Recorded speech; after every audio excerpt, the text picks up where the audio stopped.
domingo pasado estuvimos viendo cuál era la condición en la que los efesios se encontraban. Dicho sea de paso, que era nuestra condición también. Dijimos que los gentiles sufrían de privación social. El texto que leímos, el verso 11 del capítulo 2, decía: por tanto acordaos de que en otro tiempo los gentiles en cuanto a la carne era llamado incircuncisión por la llamada circuncisión hecha con mano en la carne. Así que los judíos, como el pueblo del pacto, habían desarrollado, dijimos, un orgullo religioso, cosa que no era la voluntad de Dios. La voluntad de Dios era que ellos fueran luz a las naciones para mostrarles a las naciones sumidas en el paganismo el Dios verdadero. Ese era el verdadero enfoque de Israel en el plan de Dios, ser luz a las naciones. Mas sin embargo, ellos perdieron esa visión y desarrollaron un orgullo religioso que llevó a muchos a menospreciar a los gentiles. Lejos de ser luz, lejos de ser testimonio, los menospreciaron. A todos aquellos que no eran judíos, los consideraban como unos perros. Así los consideraban ellos. En segundo lugar, dijimos también que ellos, es decir, los gentiles, estaban marginados espiritualmente. Versículo 12. En aquel tiempo estabais sin Cristo, alejados de la ciudadanía de Israel y ajenos a los pactos de la promesa, sin esperanza y sin Dios en el mundo. Ahora Pablo compara esta condición pasada con el cambio radical de posición que nos ha otorgado ahora a nosotros que estamos en Cristo. Y eso es lo que vamos a ver en los versículos 13 al 22. Así que veamos en primer lugar cuál es nuestra condición actual. Así es, hijo. Dice el texto: pero ahora en Cristo Jesús, vosotros que en otro tiempo estabais lejos, habéis sido hechos cercanos por la sangre de Cristo, porque Él es nuestra paz, que de ambos pueblos hizo uno, derribando la pared intermedia de separación, aboliendo en su carne las enemistades, la ley de los mandamientos expresadas en ordenanzas, para crear en sí mismo de los dos un solo y nuevo hombre, haciendo la paz, y mediante la cruz reconciliar con Dios a ambos en un solo cuerpo, matando en ella las enemistades, y vino y anunció las buenas nuevas de paz a vosotros que estabais lejos y a los que estaban cerca, porque por medio de Él los unos y los otros tenemos entrada por un mismo espíritu al Padre. Es lo que dice nuestra condición actual. Así es, hijo.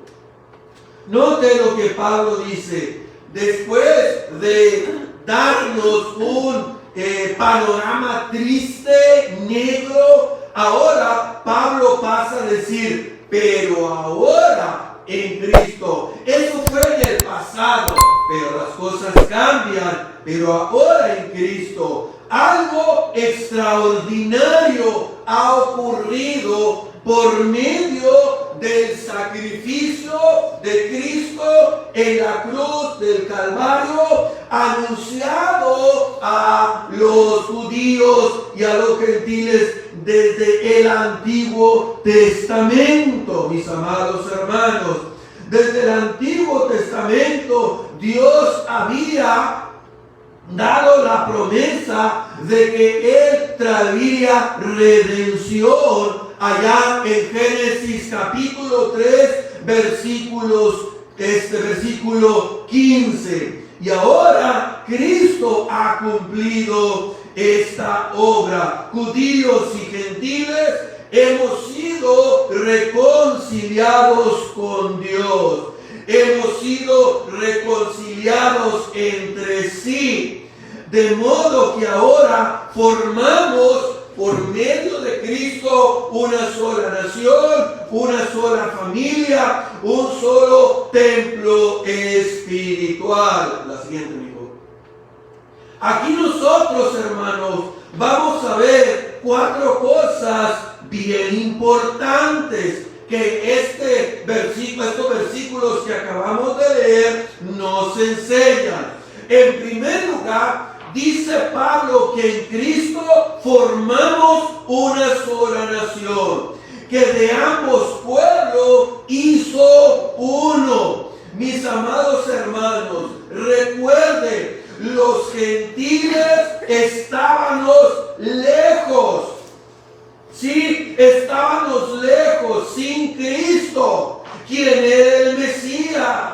Y como no tenían Salvador ni libertador, vivían sin propósito y sin destino divino. Ese era el panorama de los gentiles.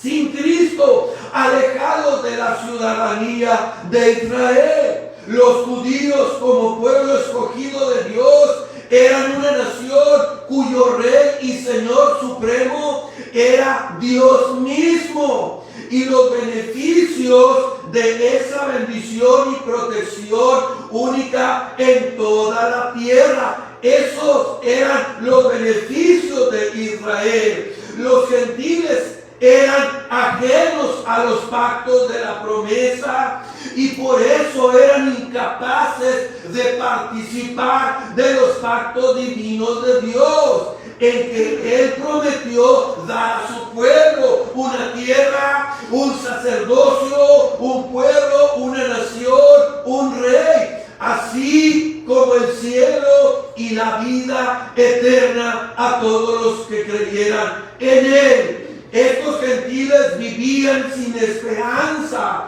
porque no habían recibido las promesas divinas.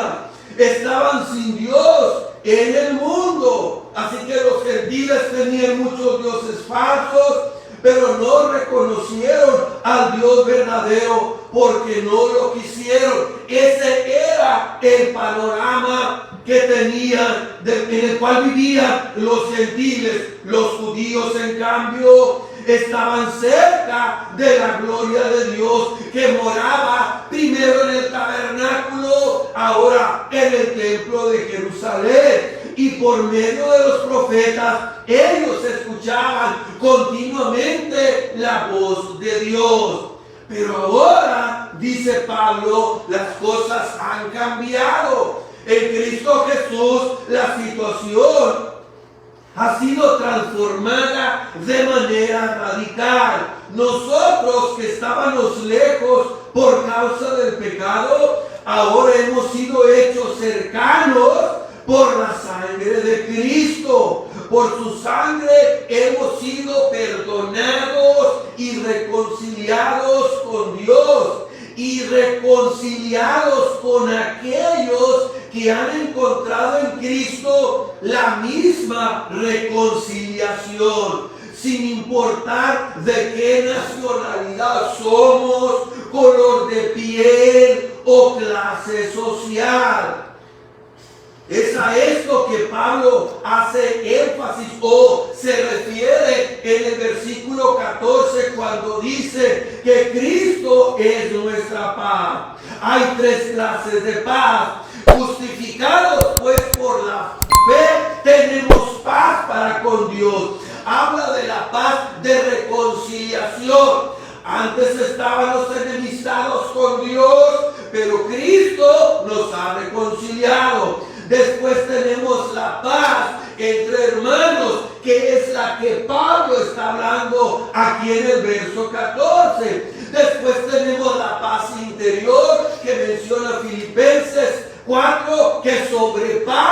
exceda todo entendimiento. Esa es la paz. Así que la paz que Pablo habla es la paz entre judíos y gentiles. La barrera que separaba al judío del gentil ha sido completamente derribada, destruida por la muerte de Cristo en la cruz.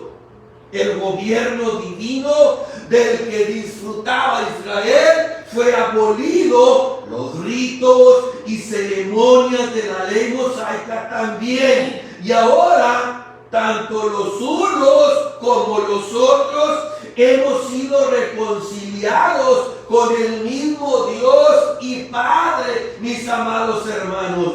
Cristo logró esta paz para nosotros. Él es nuestra paz.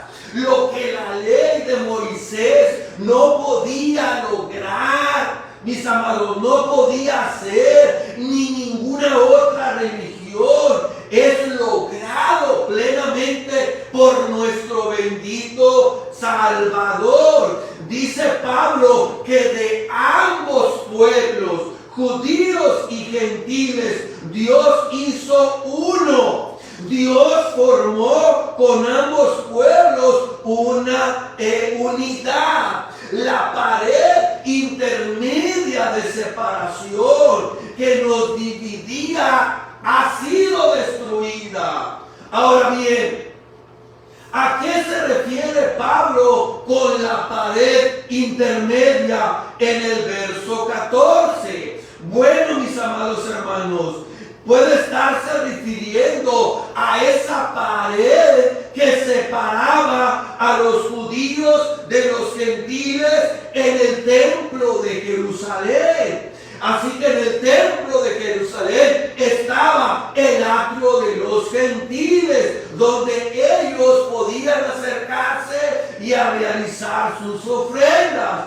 Pero los gentiles en el templo de Jerusalén solo podían llegar hasta cierto punto. Ningún extranjero, mis amados, podía pasar la pared que rodeaba el santuario y su contenido. Cualquiera que violara eso era condenado a muerte. Esta pared nos ilustra de una manera clara la enorme hostilidad que había entre los judíos y los gentiles. Porque recuerde, los judíos consideraban a los gentiles como perros, mis amados.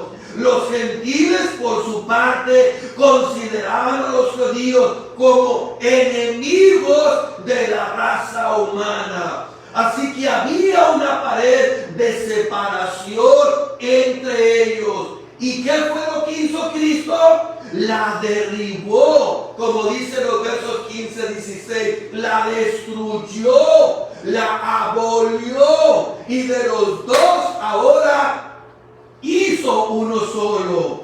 Ahora es muy importante aclarar que Pablo no está hablando aquí de la abolición, como algunos creen, de la ley moral de Dios, hermano, reunida o resumida en los 10 mandamientos. No, mis amados, la ley moral sigue estando vigente.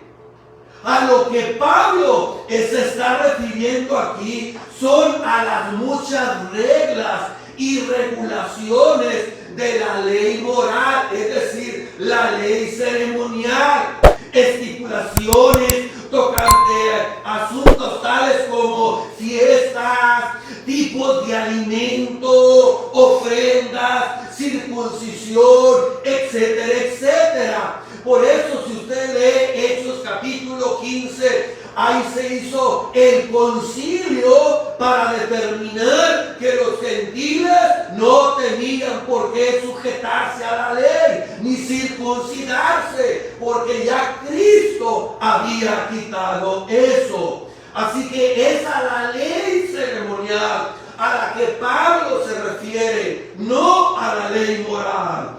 Los judíos habían cometido el error de darle más importancia a esta ley ceremonial que al aspecto moral de la ley de Dios. Eso es lo típico del cristiano, del ministro legalista, que le da más énfasis a lo externo que a lo interno. Entonces los judíos habían cometido ese tipo de error garrafal.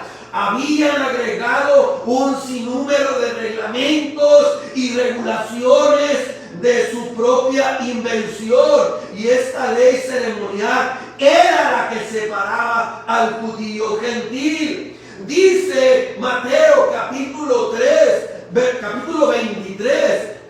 23, verso 3, que Jesús les dijo a sus discípulos: tengan cuidado de los judíos, tengan cuidado de lo que ellos hacen. Dice, les dijo Jesús, vamos a leerlo allá en el verso 23. Dice, así que todo lo que os digan que guardéis, guardadlo, les dice Cristo a los discípulos, y hacedlo, mas no hagáis conforme a sus obras, porque dicen y no hacen, porque atan cargas pesadas y difíciles de llevar, y las ponen sobre los hombros de los hombres, pero ellos ni con un dedo quieren moverlas.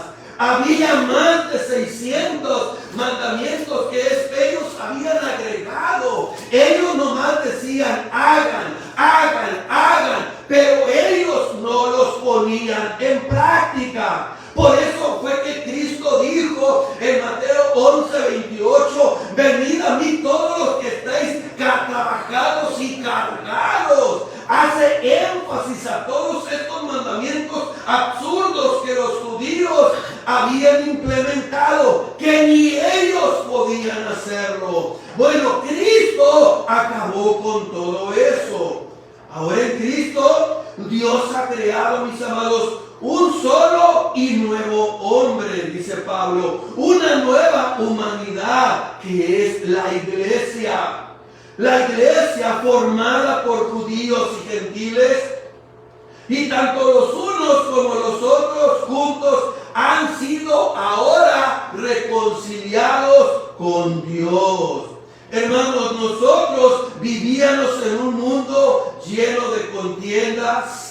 Vivimos en un mundo lleno de disensiones, vivimos en un mundo lleno de enemistades. Ese es el mundo en el que vivimos hoy en día. El hombre por naturaleza, como dijimos, construye barreras cada vez más altas entre sí. Y lo que este texto nos enseña es que solamente Cristo puede reconciliar al hombre con Dios y al hombre con el hombre. Solamente Cristo. El Evangelio es la única respuesta para este mundo lleno de prisiones y contiendas. No el Estado, no los gobiernos. Es Cristo, mis amados hermanos. Ahora, en los versículos 17 y 18, nosotros encontramos un dato muy importante. Préstele atención, hermano. Dice el versículo 17 y 18: y vino y anunció las buenas nuevas de paz a vosotros que estabais lejos y a los que estaban cerca, porque por medio de él los unos y los otros tenemos entrada por un mismo espíritu. ¿Qué vemos aquí, hermano? El anuncio que Cristo da. Eso es lo que estamos viendo ahí. Pablo dice que Cristo fue y anunció a ellos, a los efesios, lo que había hecho para que se beneficiaran de esta extraordinaria salvación. Dice, y vino y anunció las buenas nuevas de paz a vosotros que estabais lejos. La pregunta del $1,000,000, hermanos, es: ¿cuándo fue Cristo a Éfeso? y anunció las buenas nuevas. Si Cristo no salió de Palestina en los 3 años que predicó, es lo que Pablo dice. Y vino y anunció las buenas nuevas de paz a vosotros que estabais lejos. Está hablando de Cristo. La pregunta es, ¿cuándo Cristo fue a Éfeso y anunció esto?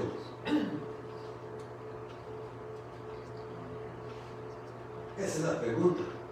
¿Cuándo fue? Cuando los apóstoles y otros predicadores como Pablo fueron a Éfeso y predicaron el Evangelio con el poder del Espíritu Santo. Fueron ellos. Hermanos, esto nos enseña que cuando el Evangelio de Cristo es fielmente predicado, es la voz de Cristo misma la que resuena desde el púlpito. Es la voz de Cristo misma que se pasea en medio de los candeleros. Esto es lo que nos enseña. Nosotros no somos más que sus embajadores, que en su nombre llamamos a los hombres al arrepentimiento, pues es Cristo quien está enviando su voz. Mire lo que dice Pablo en 2 a los Corintios capítulo 5 versículo 20. Así que somos embajadores en nombre de Cristo. Dice, como si Dios, dice Pablo, como si Dios rogase por medio de nosotros, os rogamos en nombre de Cristo, reconciliaos con Dios, como si Dios estuviera hablando, tomara nuestra vida, nuestras cuerdas bucales, nuestra voz, y le dijera a ustedes, reconcíliense con Dios. Dios mismo hablando.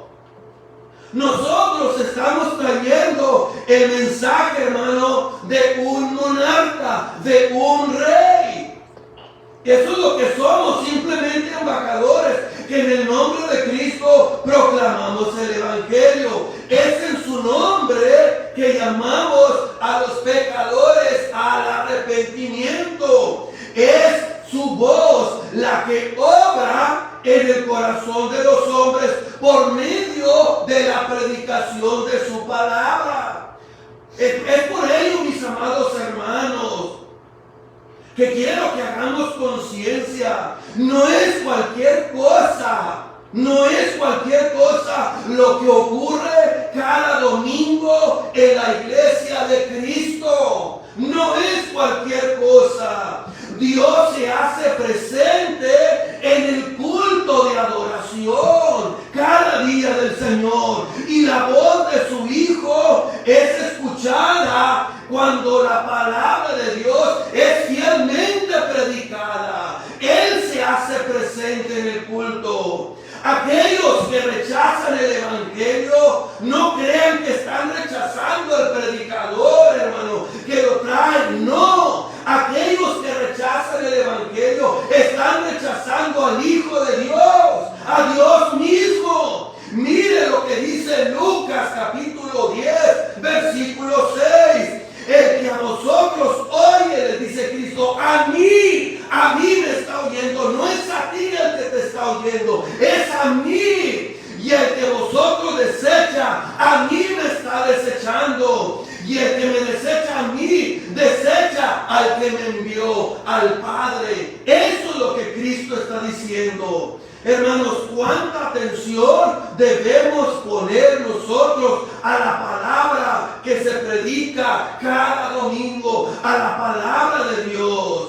Ciertamente el predicador tiene en sus hombros, en su espalda, una enorme responsabilidad, porque nosotros tenemos que leer la palabra, estudiarla, interpretarla correctamente. ¿Qué es lo que quiere decir? ¿Cuándo lo dijo? ¿Por qué lo dijo? ¿A quién se lo dijo? ¿Qué estaban viviendo en aquella época? ¿Cómo puedo aplicar este principio en la actualidad?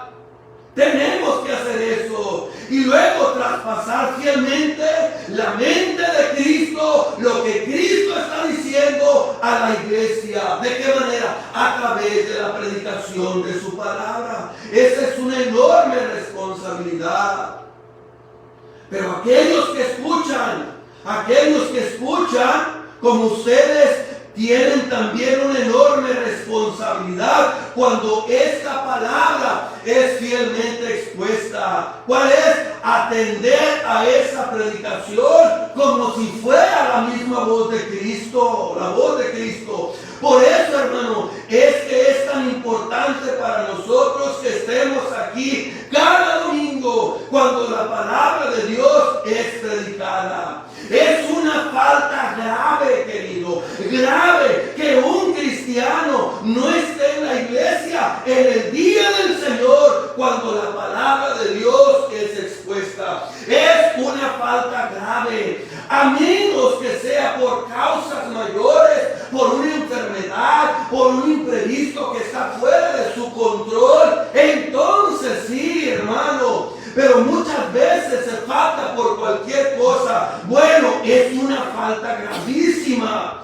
Grave que un cristiano no esté aquí presente en el día del Señor. Aquellos que reciben esta palabra y aceptan el mensaje del Evangelio, dice Pablo, ahora tienen entrada libre a la presencia de Dios.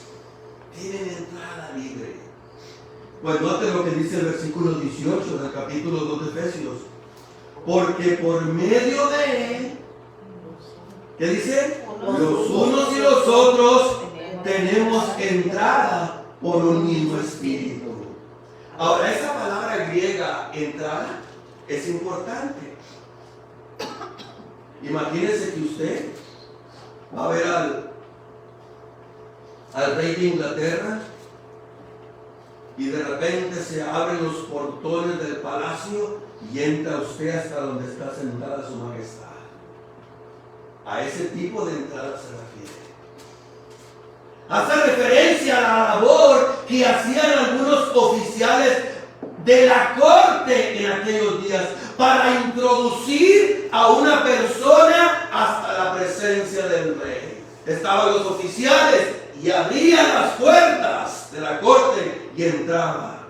La persona no podía tener acceso a menos que le fuese permitido por el oficial entrar hasta el rey. Bueno, mis amados hermanos, pues de igual manera nosotros no podíamos entrar hasta la misma presencia de Dios por nosotros mismos. Pero ¿qué creen? Cristo nos ha introducido ahora a este lugar santísimo. Porque cuando dijo él, consumado es, en tus manos entrego mi espíritu, el velo del templo se rasgó desde arriba abajo. Ahora Hebreos capítulo 4 versículo 15 nos dice que podemos acercarnos hasta la misma presencia de nuestro Dios gracias a la obra de Cristo. Por medio de él tenemos entrada libre en el trono mismo de Dios. Cuántas veces queramos, cuántas veces lo necesitamos. Ya no importa si somos judíos o si somos gentiles. Lo único que importa ahora es estar en Cristo. Es estar en Cristo. Es por eso que Gálatas capítulo 3 versículo 28 y 29 dice lo siguiente: ya no hay judío ni griego, ya no hay esclavo ni libre, no hay varón ni mujer, porque todos vosotros sois uno en Cristo Jesús. Y si vosotros sois de Cristo, mire lo que dice: ciertamente linaje de Abraham sois y herederos según la promesa. Nosotros somos del linaje de Abraham. Gloria a Dios. Mi hermano, tú eres un israelita verdadero. Porque el israelita verdadero no es el que nosotros conocemos. El israelita verdadero no es el de la actualidad, sino el del corazón. el de la fe. Eso es lo que dice la Biblia. La circuncisión verdadera no es la externa, sino la interna. Eso es lo que enseña la palabra de Dios. Dice, descendiente de Abraham, dice Pablo, porque ahora somos en Cristo una sola nación. No solo somos en Cristo una sola nación, hermano, sino que también formamos una sola familia. Una sola familia es lo que dice Pablo. La siguiente, mijo. ¿Es el número 3? ¿Ok? Somos una familia. Mire lo que dice el verso 19. Así que ya no sois extranjeros ni advenedizos, pequeños, sino conciudadanos de los santos. ¿Y qué más? Y miembros de la familia de Dios. Miembros de la familia de Dios. Lo que Pablo está diciendo aquí es que nosotros somos una sola familia, la familia de Dios, donde todos los redimidos somos hermanos entre sí y tenemos un mismo Padre. Por lo tanto, debemos tratarnos como tales. Mira, hermano, algunos tienen un modo de ser diferente. Algunos tienen temperamentos diferentes. Otros tienen personalidades diferentes, que en ocasiones pues no nos gusta, pero tenemos que amarnos y soportarnos, como dice la Escritura. Y esto no quita que seamos una familia, que nos procuremos tener un trato cercano, íntimo, cálido, con todos los miembros del cuerpo de Cristo, porque somos una familia. Pero no solo eso, la siguiente dijo. En cuarto lugar, somos un solo templo, edificado sobre el fundamento de los apóstoles y profetas, siendo la principal piedra del ángulo, ¿quién? Jesucristo mismo, en quien todo el edificio bien coordinado va creciendo para ser un templo santo en el Señor, en quien vosotros también sois juntamente edificados para morada de Dios en el Espíritu. Lo que Pablo está diciendo aquí, hermano, es que la iglesia de Cristo ahora es como un templo espiritual, un templo que va creciendo, porque cada día se están añadiendo más y más los que han de ser salvos en el mundo entero. Y el fundamento de este templo, de esta edificación, hermano, es la enseñanza de Cristo que nos fue traída por los apóstoles y profetas. En el Nuevo Testamento, los apóstoles, Cristo los escogió para, por medio de ellos, revelar su voluntad a la iglesia. Y los profetas que se mencionan aquí eran aquellos que daban a conocer esta voluntad de Cristo, mientras que el Nuevo Testamento estaba en proceso, mis amados, de ser escrito. Una vez completo el Nuevo Testamento, ya la iglesia contaba con los escritos apostólicos. Por tanto, todo lo que Cristo quiere que su iglesia sepa, ya no lo entregó por medio de sus santos apóstoles y profetas. Ya no hay visiones. Es que Dios me dijo, es que yo vi en visión. No, hermano, ya no hay visiones, ya no hay sueños, ya no hay profecías. Todo está escrito en estos 66 libros. Y si usted tuvo un sueño o si usted tuvo algo, tiene, hermano, que ajustarse a la palabra de Dios. Ya no existe nada fuera de la palabra de Dios. Todo lo que esté fuera tiene que desecharse. Mire lo que dijo Martín Lutero. Mire lo que dijo: hice una alianza con Dios, que Él no me mande visiones ni sueños, ni siquiera ángeles. Estoy satisfecho con el don de las escrituras sagradas, que me dan la instrucción abundante y que todo lo que hizo conocer tanto para esta vida como lo que ha de venir, la sola Escritura. Los apóstoles y profetas pusieron el fundamento, dice Pablo, y sobre ese fundamento edifican ahora todas las iglesias verdaderas en el Señor, todas las iglesias locales. Y la piedra angular, en aquel tiempo era la piedra que le daba conexión y armonía al edificio, dice Pablo, es Jesucristo mismo. Él es la piedra angular, Él es la roca sobre la cual está fundada la iglesia. No es Pedro, hermano, ni ninguno de los apóstoles. Cristo es la piedra angular, donde está edificada la iglesia. Y de esa roca depende no solo la coordinación de este templo espiritual, sino también su crecimiento. Pablo dice que este edificio es diferente a los demás. ¿Por qué? Porque es un edificio, como les decía, que va creciendo. Dice el verso 21, en quien todo el edificio bien coordinado va creciendo para ser un templo santo en el Señor. Es Cristo quien da los dones que la iglesia necesita. Es Cristo quien añade a la iglesia todos los que van a ser salvos. Es Cristo quien da la gracia, mis amados, de su Espíritu Santo para los cristianos, para que se fortalezcan y crezcan en la fe. Es Cristo quien hace todo eso. Es Cristo. La siguiente, hijo. Pablo dice que la iglesia es un templo espiritual, porque Dios está ahí, en quien vosotros también sois juntamente edificados para morada de Dios en el Espíritu.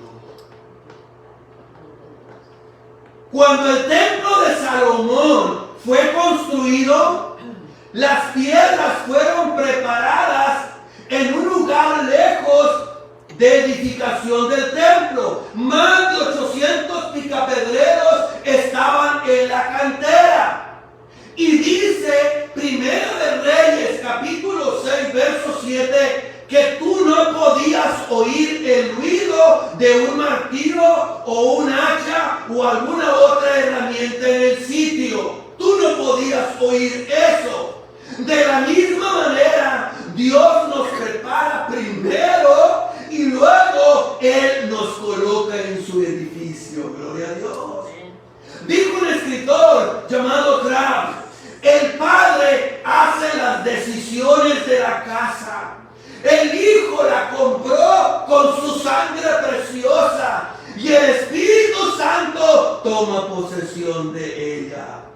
Adam Clark, otro escritor, explicó cómo la obra de Dios en la iglesia daba gloria a la sabiduría, poder y al amor de Dios. Dice Adam Clark: no hay nada tan noble como la iglesia, viendo que es el templo de Dios. No hay nada tan digno de reverencia, viendo que Dios mora en ella. No hay nada tan antiguo, ya que los patriarcas y profetas trabajaron para construirla. No hay nada tan sólido, ya que Cristo Jesús es el fundamento de ella. No hay nada tan alto, ya que alcanza a llegar tan alto como los lugares celestiales en Cristo Jesús. No hay nada tan perfecto y bien proporcionado, ya que el Espíritu Santo es el arquitecto. No hay nada más hermoso, debido a que está adornada con piedras de edificación de cualquier edad, cualquier lugar, cualquier persona, desde los reyes a los campesinos, con los científicos más brillantes hasta los creyentes más simples. No hay nada más espacioso, ya que se extiende por toda la tierra y toma adentro a todos los que han sido lavados, han lavado sus túnicas y las hacen blancas por medio de la sangre del Cordero. No hay nada tan divino, ya que es un edificio vivo animado y habitado por el Espíritu Santo. Gloria a Dios. Mis amados hermanos, Dios se hace presente en medio de sus candeleros cuando su iglesia se reúne en el nombre de Cristo para adorarlo. Dios se hace presente en el día del Señor. Y nosotros los creyentes somos las piedras vivas. Gloria, gloria a su nombre. Termino, hermano, la siguiente. Hermano, este pasaje nos ha mostrado la importancia de la unidad de la iglesia. Nos ha mostrado eso. Por desgracia, los hombres han seguido levantando barreras entre unos y otros cada vez más. Algunos levantan la barrera del color, otros las barreras de clases sociales, otros las barreras raciales y nacionales. A veces nos quejamos nosotros de que los estadounidenses o los americanos son racistas. Es que son muy racistas los americanos, mira cómo nos tratan. ¿Y nosotros, hermanos? ¿Qué hacemos con los centroamericanos?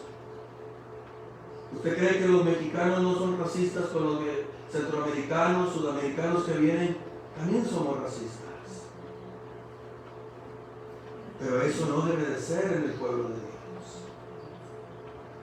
Ninguna de esas barreras debe separar a los hermanos en Cristo. Sean ricos o pobres, sean blancos o de color, sean mexicanos o norteamericanos. Si estamos en Cristo, pertenecemos a la misma familia, pertenecemos al Israel de Dios, a la misma nación, al mismo templo espiritual. Debemos manifestar, hermanos, esa relación filial unos con otros, a través de una relación cálida, tierna, con nuestros hermanos, con todos ellos. Debemos hacerlo. No volvamos a levantar entre nosotros las barreras que Cristo ya derribó. Y le costó mucho, hermanos. Le costó su propia sangre. Que Dios añada bendición a su palabra y nos ayude a darle gracias a Dios por ese cambio que se ha operado en nosotros. Gracias que estábamos nosotros muertos en delitos y pecados, pero Él por su gracia con que nos amó, nos dio vida y nos resucitó y nos hizo sentar en los lugares celestiales. Por gracia, usted y yo somos salvos por medio de la fe. En aquel tiempo éramos de la incircuncisión, alejados de la ciudadanía, ajenos a los pactos, sin Cristo, sin esperanza, pero ahora todo cambió gracias a Cristo.